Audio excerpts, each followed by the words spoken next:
What up guys, it's Sheepai, back with another deck profile. This time it's going to be Mannadium, without Revolution Synchron currently because I'm still bidding on the version.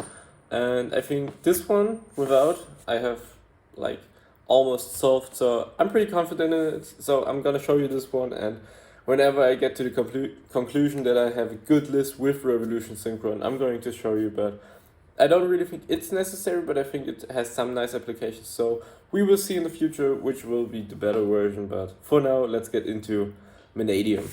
As the first card of our deck, we're playing Triple Visa Starfrost. So I'm trying to not make the joke. If you know the deck profile, it's hilarious. But either way, you're gonna need 3 of him. Even if you draw him, you're gonna most likely get another copy if you have everything else. Or like, if you don't have everything else, this is the best card you want to have in hand if you get stopped or interrupted. So pretty good, even going second. You want to have him.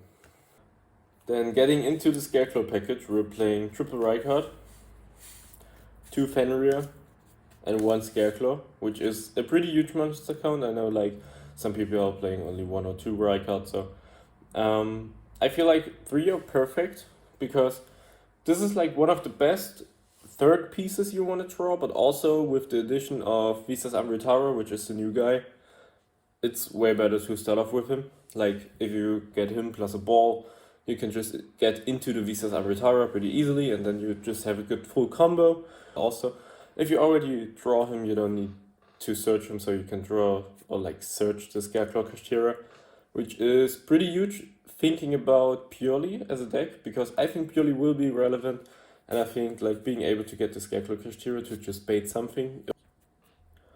For the spells, we're playing True Phobia and True Arrival. Like, I think you need to play True Phobia. Like, even if you draw it and you have to start with it, like, of course it's not optimal, but you just get the second one for free as follow-up. So I feel like you're not putting up the like most unbeatable board ever made. Like, then you should play Adventure Synchron or something like that.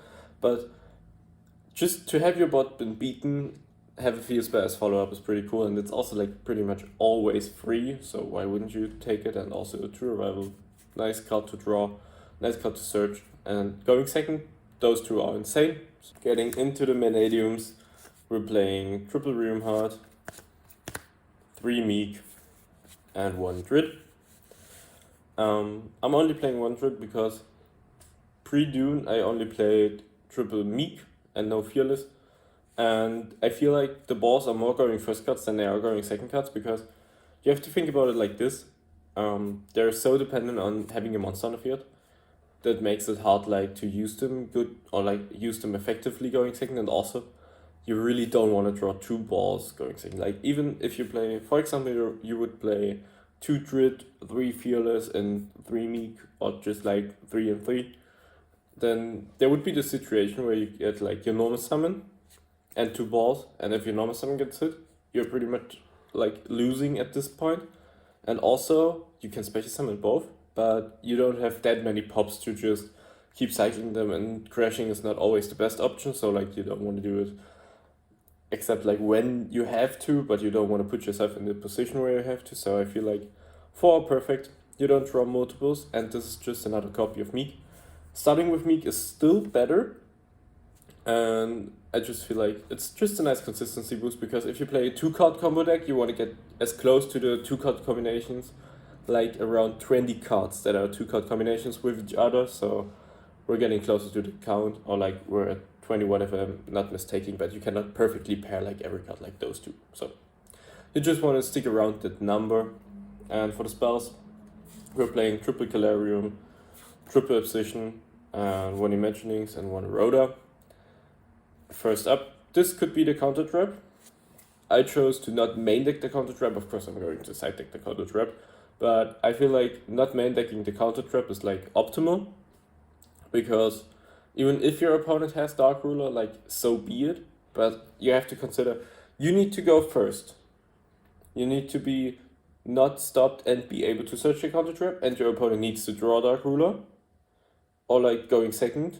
You're going second, and you have a roughly about 1 in 8 chance of like opening the Imaginings or the counter trap, and I just really don't want to have the -1 going second, like of drawing the counter trap. So I just much rather have like the utility tool, which can also get me hand traps. So like if I get Dark Ruler at game 1, I can still like end on hand traps and follow up, because as mentioned, we're playing 2 field spells, we get a lot of follow up.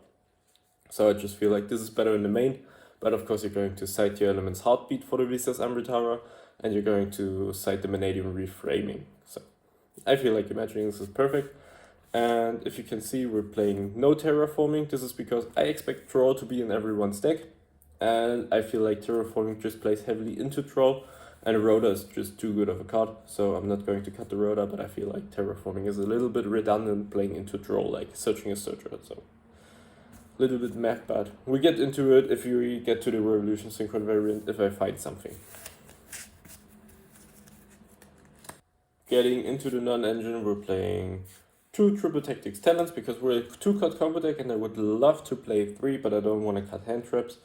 Maybe you can cut 1 Obsession to get a 3rd talent, but in general, the rule of thumb is like, you're playing a 2-card combo deck, so Triple Tactics Talents is insane, because if you get stopped, you can draw into more combo pieces, or if you have like a 3 or 4-card combo, you can just rip a card in hand. And going second, it also ensures you to like get your combo through, so I feel like Talents is pretty insane, and also a lot of hand traps will be played. We're playing Triple Troll. I expect this to be in every deck. It's decent against Purely if they go first. It's good into Mannadium, it's good into Synchrons, it's good into Infernoble if they don't like connect to you. But in general, like this card is pretty insane. And I feel like it should be a main deck staple from now on until like the combo decks get less. But I feel like the next format will be like a really combo heavy format, so I'm playing Troll, and with it we're playing 2 Ghost Ogre and 2 Nibiru. Nibiru, pretty much the same explanation as Troll, because it's good into every combo deck. And I'm also a little bit scared of the Mannadium Mirror Match, because like, not that the deck is like completely busted going first, like it's really good, but there are some combos that are really degenerate and not optimal, but people can choose to play the degenerate stuff, so I want to have Nibiru for those. And Double Ghost Ogre, because it's decent into everything, like it's good into Adventure, it's good into Infernoble, it's good into Purely, because you can hit the My Friend or just like the XYZ monster depending on what your other cards are, but I feel like Ghost Ogre is really solid into everything, so I prefer this over Ash, because I just think it does more, even though Ash is also really generic. And we're playing Triple Imperm as the last card, because Imperm is just really good. You don't play into Talents, which is a big part. Like, if you draw 2 hand traps, one of those should be Imperm, so you don't play into Talents that hard. So I just really like it. Getting into the extra deck, we're playing Double Vicious Astrolabe, which is like an amazing card. I'm going to show you what's mandatory and what not, because like 80% of the deck is like mandatory, or like 80% of the extra deck. Then we're playing 2 Lightheart, 1 Cross Sheep, 1 Unicorn, and 1 Apo. Those are the links and fusions. I feel like you need 2, because as mentioned, I love the double field spell, and also if one gets stopped, you can just pop it, or like resummon it, or just summon another scarecrow. Like there are a dozen ways to summon the other one, and if you summon the other one, you just get the field spell again for free, because it's not once per turn. It's just a little harder to summon the second one, but in general, you can grab it, it's really cool. And Unicorn, this could be Baguska. Like, either Unicorn or Baguska, it's just your personal preference. Like, Baguska is better into draw, if you don't plan on making Baron and stuff. But in general, like, I played Unicorn because I want to have something that I can convert the Cross Sheep into if I go second. Because if you don't really have the Unicorn, like, you're cutting out the option of using Cross Sheep going second. But also if you have like Baguska or other applications. So I just think this is personal preference, but it should be Baguska or Unicorn. I feel like it has to be one of those 2. Getting into the Synchro Monsters, we're playing Stardust, Excel, and Baron. Like, those are mandatory. I feel like you have to play the Stardust, because think about it like this. If you're not playing the Stardust, like, you can get Nip pretty easily, and you just play around Nip better. So I just feel like you need the Stardust to just accomplish exactly that. And also sometimes it's just a nice 8 to make, which sounds niche, but it can come up. So, or like it happened to me like at least 3, 4, 5 times, something like that. So I feel like Stardust is amazing. But for the new cards, we got Tower and we got Crimson Dragon. Busted and Busted, like, those are insane. It gives you this Petal for free, it gives you another Synchro Dragon for free, and Tower is just like the new piece that finally makes this deck above average. Like, you can search your counter trap, you can search Twin Twisters going second against backward decks because you can set your element's heartbeat, which is pretty insane.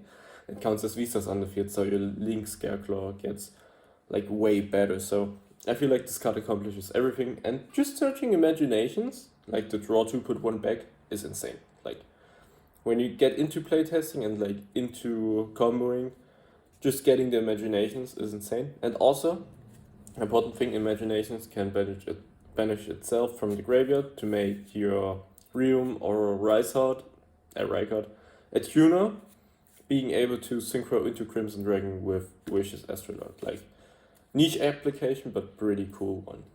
And then we're also playing one Dissipator, another target for Crimson Dragon. Like, you can now make any Synchro 12 into Dissipator if you have the Baron. Just, like, it's good for link plays because you just get another body. It's like Ghost Ogre on the field, but as mentioned, Ghost Ogre is a pretty solid interaction right now. And then we're playing one Majestic Star Dragon as the other Crimson Dragon target.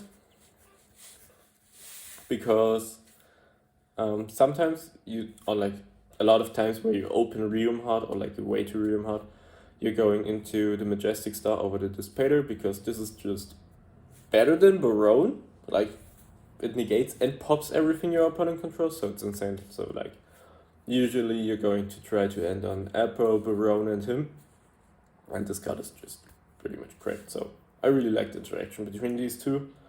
And we're playing one Chaos Angel because it's like the best going second card for the deck, and I would really love to fit something else in here, but like, those are my 15 slots. But I feel like if you really want to cut something, you can probably cut the Majestic or the Chaos Angel, but I really think Chaos Angel is just too insane, especially against like things like Branded, Kashtira and stuff. He's just a really big body that cannot be easily outed. So I like him a lot, and it's just a banish. Like, sometimes you just need removal, and this is probably one of the best ways. And also you can build Crimson Dragon and Chaos Angel, so pretty good stuff from here. I'm not playing the Calamity package, not because I I don't want to because it's not fun, but if you think about the best way possible, the problem is the Calamity package needs Crimson Dragon at 12 and the Calamity. And this package just needs 2 cards, so like you're like getting 1 extra deck slot for free. So if you're willing to cut the Chaos Angel, then you can also play Calamity, but I just would not recommend cutting the Chaos Angel. Like, you're good enough going first, so why make it even better to just have a worse extra deck going second? Okay guys, so that's it for the deck profile. Hope you liked it. Like, for the side deck, always it depends on the meta, what you're expecting, what you're respecting, but always cite the reframing and the heartbeat. Like, those are the mandatory ones, and everything is up to your choice. But hope you liked it. Hope it gave you some insight, because the explanations like differ from a video to video, or like from deck profile. Like, every Mannadium player will tell you something different. But I hope this was insightful to you and gave you like a perspective on how to build the deck, or like what to consider. And yeah, leave a like if it helped you, or like maybe subscribe. I would appreciate it a lot, and see ya.